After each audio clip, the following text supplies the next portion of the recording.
sou e o que vier a ser,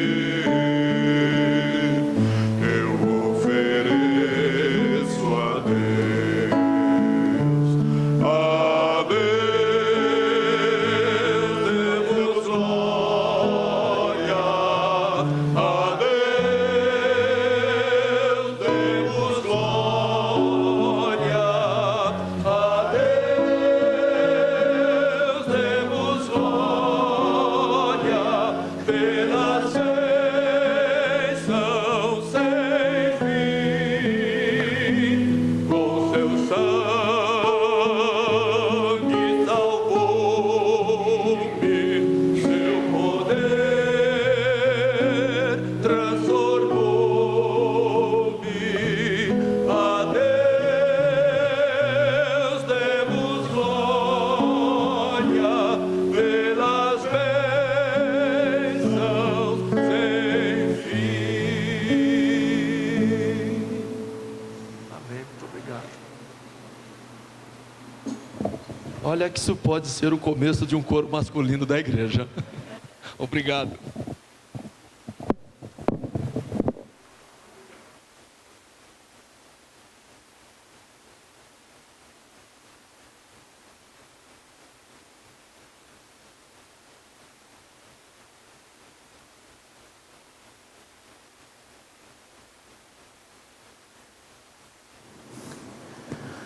Você não precisa estar necessitado com algum problema para participar desse encontro de oração.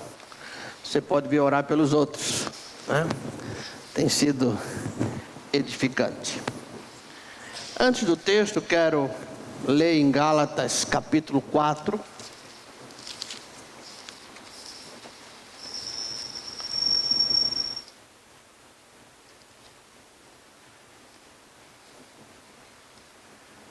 Versículo 4. Gálatas, capítulo 4, versículo 4.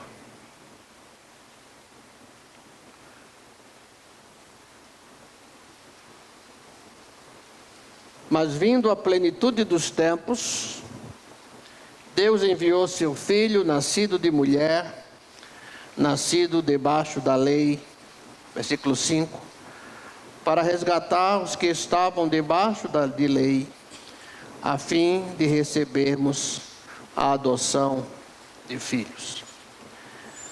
Temos começado, a partir do Evangelho de Lucas. O Evangelho de Lucas foi escrito no ano 60, 63, depois de Cristo. Lucas foi um pesquisador. Alguém que trabalhou com a história oral, se assim pudéssemos classificar nos dias de hoje. Lucas traz a narração mais completa, apesar de termos poucas informações, traz a informação mais completa da infância de Jesus.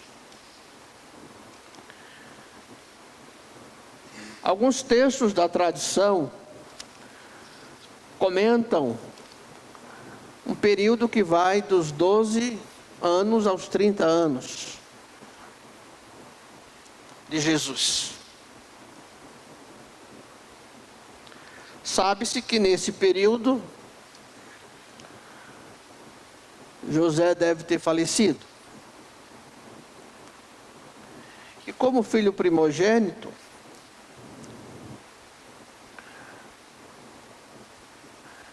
ele teve que assumir as responsabilidades de um filho mais velho. E como estou começando a trilhar, a partir do Evangelho de Lucas, buscando conhecer melhor Jesus, conhecer melhor o sentimento de Jesus, o pensamento de Jesus, a atitude de Jesus. Isso porque entendo que, de modo geral, nós temos nos afastado daquele que é autor e consumador da nossa fé, Jesus. Aquele que é o fundamento da nossa esperança. Aquele que nos faz perdoar, não incentivando o ódio, o rancor. Aquele que nos faz ter esperança, mesmo olhando para as adversidades da vida. Quando meus olhos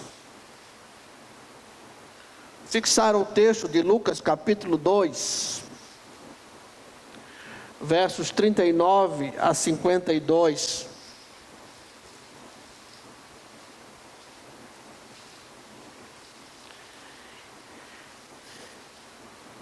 eu pensei o que eu posso apreender desse texto.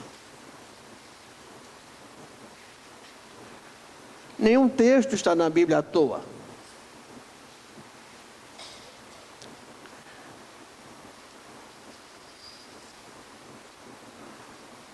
O texto começa dizendo: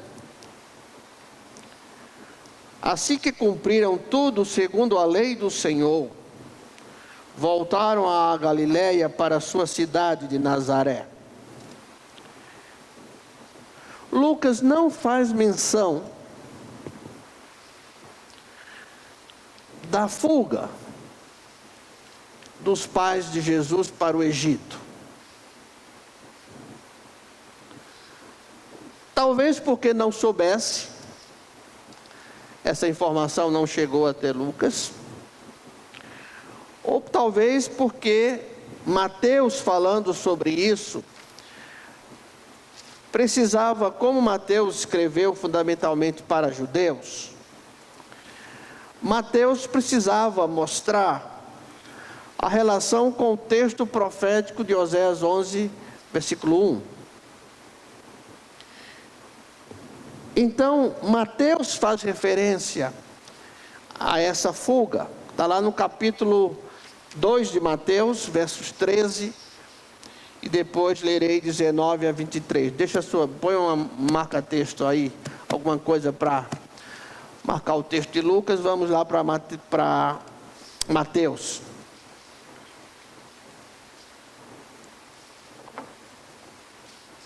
Era uma época de perseguição. E havendo ele se retirado, eis um anjo do Senhor apareceu a José em sonho, dizendo: levanta-te,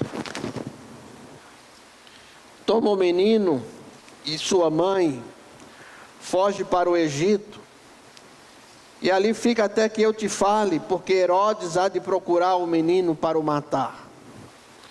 Levantou-se, pois, tomou de noite o menino e sua mãe e partiu para o Egito.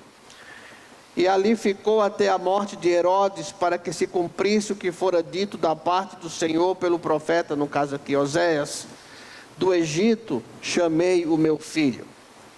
Verso 19: mas tendo morrido Herodes, eis que um anjo do Senhor apareceu em sonho a José no Egito, dizendo: levanta-te, toma o menino e sua mãe, e vai para a terra de Israel, porque já morreram os que procuravam a morte do menino.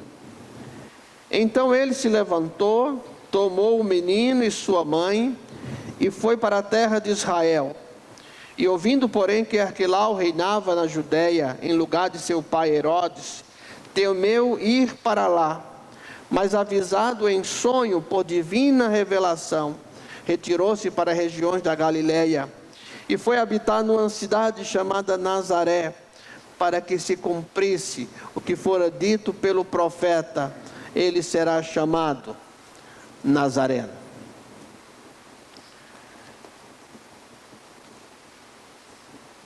A partir desse contexto, o versículo 39 de Lucas fala da chegada da família a Nazaré. Versículo 40. E o menino ia crescendo e fortalecendo-se, ficando cheio de sabedoria, e a graça de Deus estava sobre ele. Ora, seus pais iam todos os anos a Jerusalém à festa da Páscoa. O judeu tinha por recomendação 3 festas anuais, conforme o texto de Êxodo 23: Páscoa, Pentecostes, tabernáculo. Pelo que o texto diz, a família de Jesus ia durante a Páscoa. Isso acontece durante a Páscoa. Quando Jesus completou 12 anos, subiram eles segundo o costume da festa, e terminados aqueles dias, ao regressarem, ficou o menino Jesus em Jerusalém, sem o saberem seus pais. Estava observando que alguns pregadores dão texto a esse sermão, dão título a esse sermão, esqueceram de mim, né? Não sei se esqueceram. Quando Jesus então, e terminados aqueles dias, versículo 43, ao regressarem, ficou o menino Jesus em Jerusalém, sem o saberem seus pais. Julgando, porém, que estivesse entre os companheiros de viagem, porque eles faziam grupos de viagem, andaram o caminho de um dia e o procuravam entre os parentes e conhecidos. E não achando, voltaram a Jerusalém em busca dele. E aconteceu que, passado 3 dias, o acharam no templo, sentado no meio dos doutores, ouvindo-os e interrogando-os. E todos os que ouviam, se admiravam da sua inteligência e de suas respostas. Quando o viram, ficaram maravilhados e disse-lhe sua mãe: Filho, por que procedeste assim conosco? Eis que teu pai e eu, ansiosos, te procurávamos. Respondeu-lhes ele: Por que me procuráveis? Não sabias que eu deveria estar na casa do meu pai?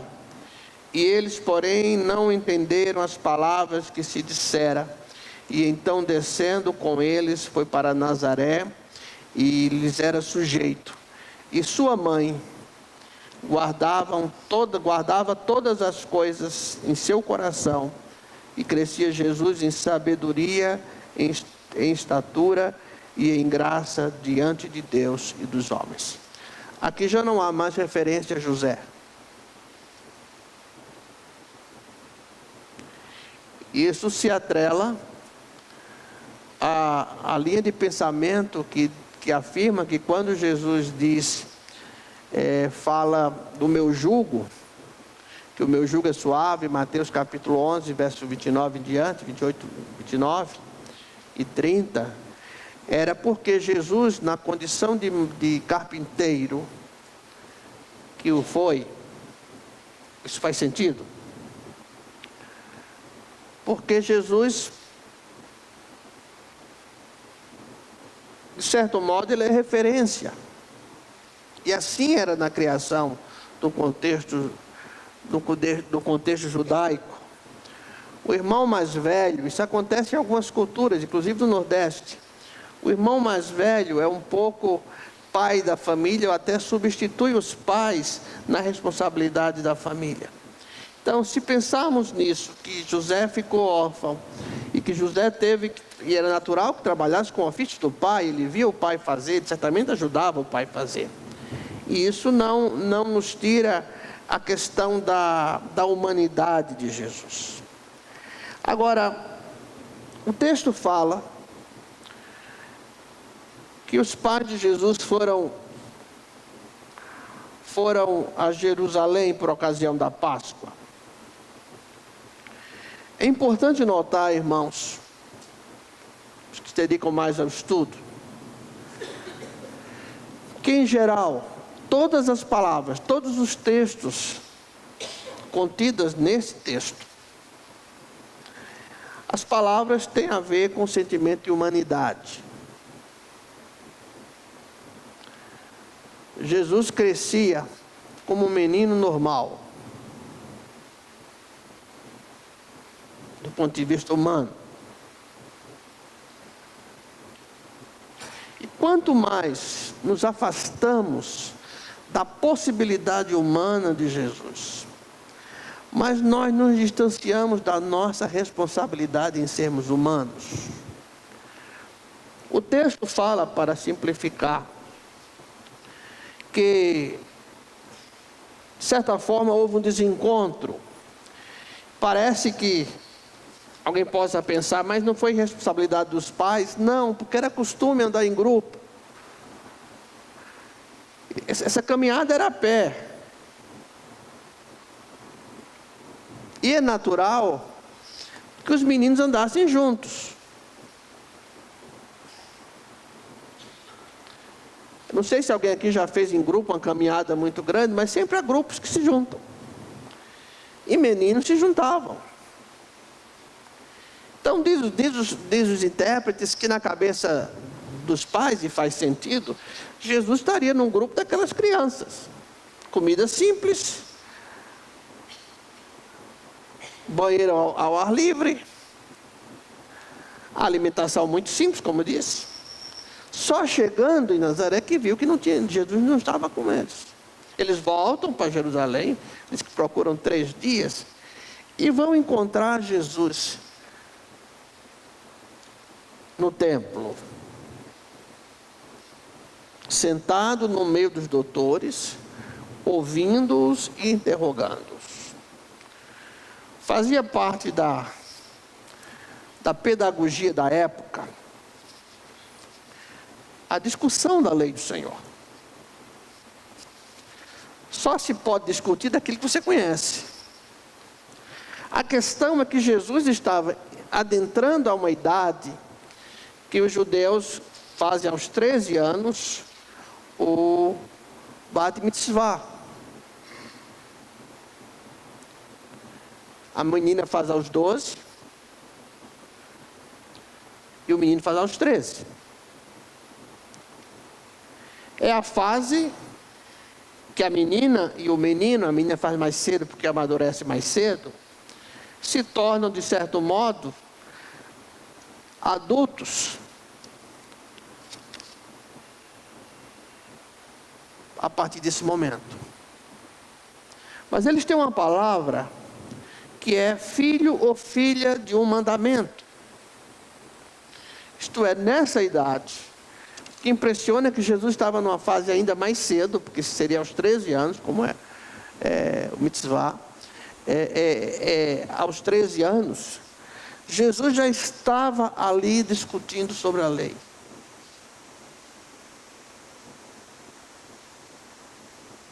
Ele conhecia a lei. Isso faz sentido. Porque uma pessoa, segundo o contexto judaico, só poderia ser adulto na medida que conhecesse a lei, Torá, as Escrituras.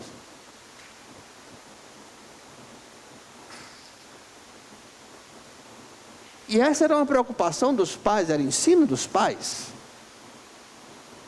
Os pais aqui não terceirizavam este ensino. Porque hoje o que se observa, há uma pequena preocupação, talvez, ou pouca preocupação, sobre a maturidade espiritual dos nossos filhos, ou das nossas crianças. Observe que é um esforço muito grande para educar a criança, do ponto de vista da Bíblia. Isso era algo que era feito em casa, a partir de casa. E a partir do conhecimento, um garoto de 13 anos, e assim até hoje, há um grupo que vai questioná-lo, que vai indagar, que vai perguntar, que vai trocar ideias, que vai saber a opinião, vai se aprofundar no contexto da Escritura, no caso do que eles estudam, porque assim o indivíduo se torna maduro, se torna na idade adulta, ou se torna na idade para responsabilidade, e assim acontece a partir do momento que ele afirma conhecer as Escrituras. Então o texto fala desse lado humano de Jesus. O texto fala de que Jesus tinha essa consciência, que é uma grande interrogação. E eu creio que quando Jesus diz está na casa do meu Pai, Jesus tinha consciência disso. Porque alguns intérpretes dizem que Jesus só tomou consciência praticamente a partir da cruz. E eu não creio assim. Mas quando Jesus diz à mãe, não sabias que eu devia estar na casa do meu Pai? Então, por que não me procurou logo aqui? Passou 3 dias me procurando em Jerusalém. Mas eu entendo, na minha interpretação pessoal, que tem a ver com a idade. A minha interpretação. Porque Jesus ainda estava 1 ano aquém da ocasião oportuna para essa solenidade, onde ele declara-se conhecer as Escrituras. Mas diante de um texto que parece histórico e é histórico, diante de um texto que vai narrar a partir de uma história oral, a partir das pesquisas do Dr. Lucas, que traz aqui para o contexto, e há muita pouca coisa, há muita lenda sobre essa história. Conversando com o Arnaldo esses dias, dizia que tinha uma lenda que ele colocava, fazia passarinho de barro e soprava e voava. São lendas. São lendas. Até porque a Bíblia, a preocupação não é mostrar Jesus criança. Há inclusive um hino no HCC, Jesus foi criança como eu, né? Então, às vezes vocês, eu não sei, mas a ideia é que alguns pensam de Jesus como se ele fosse um ET que ficava lá meio fora de tudo, né? Mas não, gente, era o que faz um garoto, as trelas de um garoto da época de 12 anos, é lógico que não é o de hoje. Mas o que é que nós podemos, para mim, o que é que eu apreendo desse texto? Primeiro, se eu for observar o texto de Mateus e o texto de Lucas, eu vou compreender que Jesus está no controle. Só existe história fora da presença de Deus se ela for marcada pela rebeldia.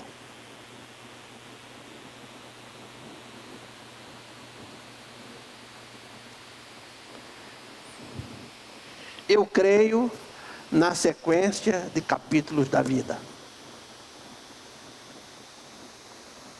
E eu creio que quem escreve o último capítulo é o Senhor. Isso me faz olhar para a dificuldade com esperança. Há um Deus no controle. Há um Deus que me faz andar por uma rua e não por outra. Você pode até pensar que a infantilidade minha não tem problema. Quantas vezes eu vou por uma estrada, o Senhor diz, não é por aí. E eu mudo.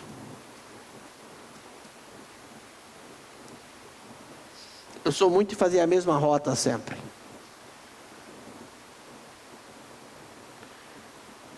Eu creio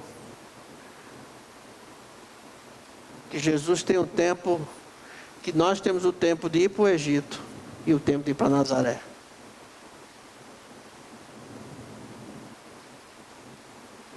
O texto me ensina isso.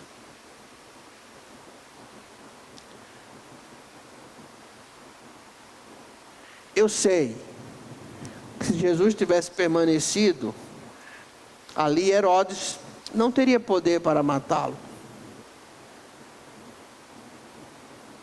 Mas Deus quis diferente. Deus prefere sempre o caminho da obediência. Não necessariamente o caminho do milagre, mas o caminho da obediência. Falou com sonho. Não é a primeira vez que Deus fala através de sonho com José. E Deus, eu creio também que a partir da nossa própria personalidade, Deus tem uma forma de nos falar.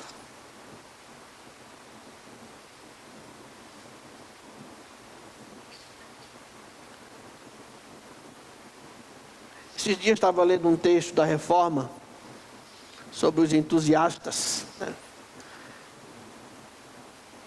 E os entusiastas, e Lutero, naquele texto vai qualificar os anabatistas e batistas como entusiastas, né? Era um povo que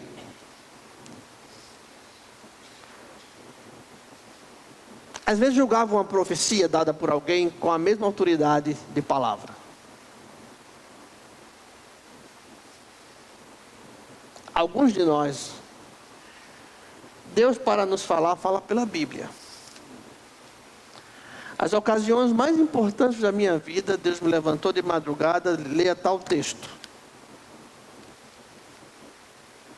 Li o texto, entendi, voltei para dormir.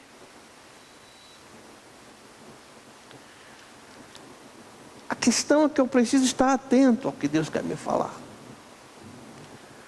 O exemplo de Jesus mostra que Deus está no controle. E eu creio que isso é um ensino importante para as nossas vidas, irmãos. Porque há dias, se não confiássemos que Deus está no controle, nós perderíamos completamente o rumo da vida. Nós temos momentos emocionais mais tensos, temos. Mas depois voltamos para o Evangelho. Voltamos para o equilíbrio da palavra. E esse texto mostra isso. Que Jesus é o cumprimento de que há um Deus cuidando. Segundo lugar, é que a natureza humana está presente aqui. Quando diz que o menino ia ficando cheio de sabedoria, o menino ia ficando, e a graça de Deus estava sobre ele, o favor de Deus estava sobre ele. Quando diz que crescia Jesus em sabedoria, estatura e graça diante de Deus e dos homens. Isto aqui evidencia um crescimento humano. Somos humanos. É um texto que Deus fala através de Ezequiel quando diz: sois humanos, sois homens. Este é o ensino. E nós temos que, de certa forma, compreender a nossa própria finitude. É um desafio. Porque ou nos escoramos na nossa finitude, ou negamos a nossa finitude, quando eu preciso entender, a partir de Jesus, que a humanidade faz parte das nossas vidas.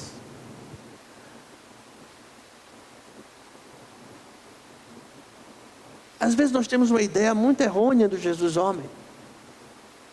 Aliás, temos medo de pensar em alguns assuntos sobre Jesus homem. O que sentiria um homem de 30 anos? O que Jesus sentiu? Só não pecou.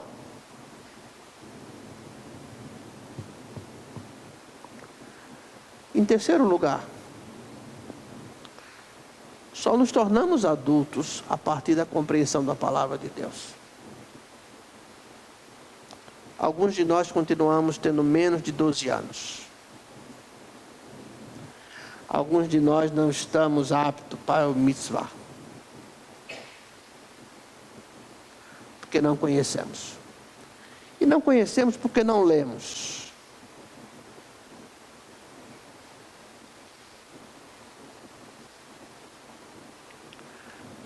Não conhecemos porque não lemos. E é fácil ler. A maior parte de vocês tem a Bíblia no celular.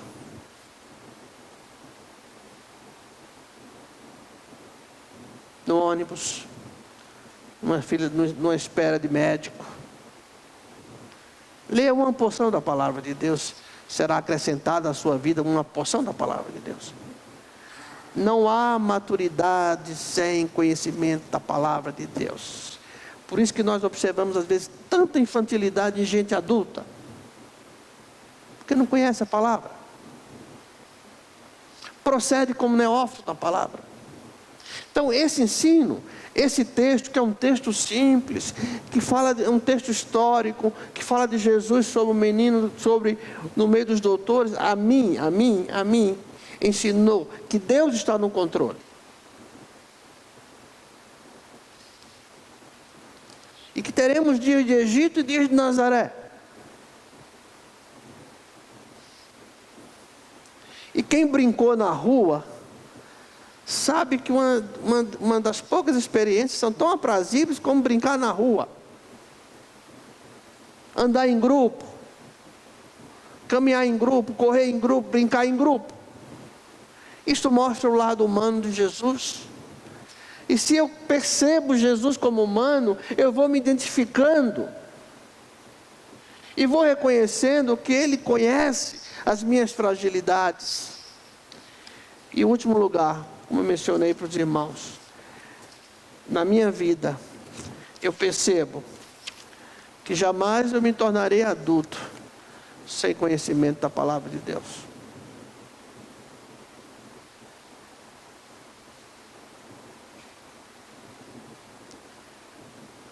Somos indoutos da palavra de Deus. Talvez por isso tenhamos medo de conversar com o testemunho de Jeová. Às vezes não temos tempo, chama o pastor, mas é você que tem que enfrentar. Aí fica em dúvida. É tão seguro que fica em dúvida. Porque não conhece as Escrituras. Porque não conhece e não se tornou um adulto responsável a partir do conhecimento da palavra de Deus. Que Deus nos ajude a entender esse texto. Pensa um pouquinho sobre isso. Procure perceber como é que é no seu conhecimento bíblico. Fora o domingo, qual foi a última vez que você teve contato com a palavra de Deus? Fora o domingo, qual foi a última vez que você acessou seu celular com a Bíblia?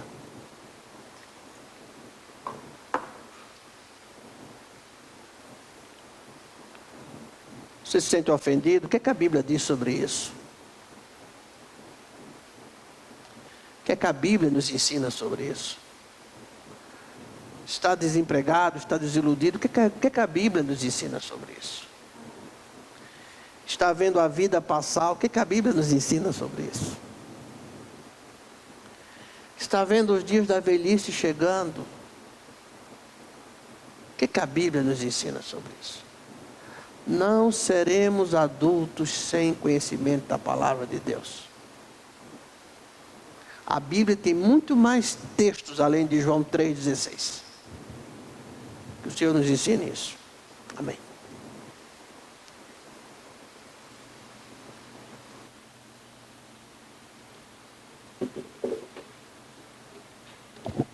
Fiquemos em pé e vamos cantar este cântico, este no livro santo, que nos fala o valor da excelência da palavra do Senhor.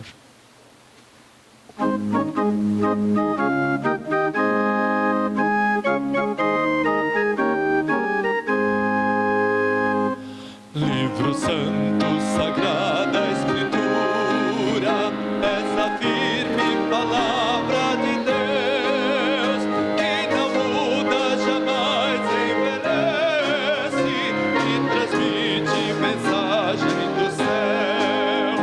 És espelho, martelo e espada, és o amigo melhor do cristão.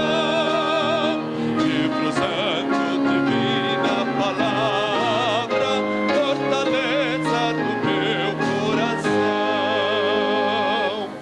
Bíblia santa, és a luz no caminho deste mundo enganoso e carnal. Iluminas meus passos para sempre, dando força e vigor perenal. És espelho, martelo e espada, és o amigo melhor do cristão.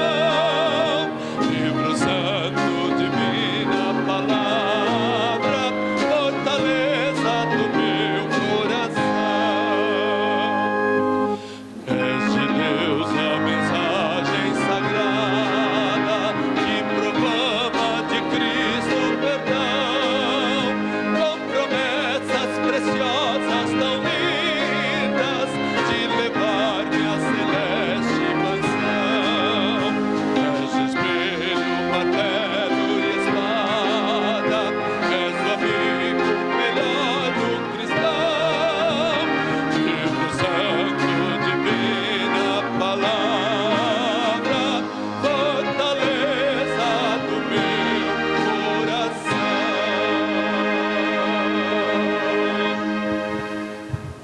Pai, nós te agradecemos por tua palavra em nossas vidas. Porque podemos ser conduzidos, podemos caminhar a partir do conhecimento da tua palavra, pela forma como o Espírito Santo nos ilumina para a compreensão dessa palavra. Ajuda-nos, Pai, a nos tornarmos adultos. E que a graça de nosso Senhor e Salvador Jesus Cristo, o amor de Deus e as consolações do Espírito Santo sejam com todos nós, agora e para todos sempre. Amém. Deus nos abençoe.